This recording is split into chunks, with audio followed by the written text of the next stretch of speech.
எந்த ஒரு ஜாதகத்திலயுமே 2ஆம் அதிபதிங்கிற கிரகம் தசாபுத்தி நடத்தும் பொழுது, அந்த 2ஆம் அதிபதிக்கு வீடு குடுத்தவர் நீசமா இருக்கக்கூடாது. 2ஆம் அதிபதிக்கு சாரம் குடுத்தவர் பாதிக்கப்படாம இருக்கணும்.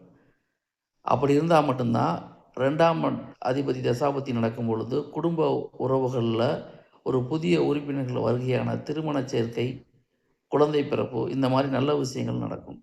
அப்ப 2ஆம் அதிபதிக்கு வீடு குடுத்தவர், 2ஆம் அதிபதிக்கு சாரம் குடுத்தவர்கள் பாதிக்கப்பட்டிருந்தா, 2ஆம் இடத்து அதிபதியுடைய தசாபுத்திகளும் உங்களுக்கு நல்ல பலனை தருவதற்கு தடை தாமதம் ஏற்படும். இதே இந்த 2ஆம் அதிபதிய நீச கிரகம் பார்த்துச்சுன்னு வச்சுக்கங்க, அது மிகப்பெரிய பிரச்சனையை கொடுக்கும். ஆக 2ஆம் அதிபதிங்கிற கிரகம் ஒரு மனிதனுக்கு செல்வாக்கு, குடும்பம், தனம், வாக்கை குறிப்பதால் இவர்களும் பாதிக்கப்படக்கூடாது. இவர்களுக்கு வீடு குடுத்தவரும், சாரம் குடுத்தவர்களும் பாதிக்கப்படாமல் இருந்தால் மட்டுமே 2ஆம் இடத்து அதிபதி தனது தசாபுத்தியில் நல்ல பலனை தரும்.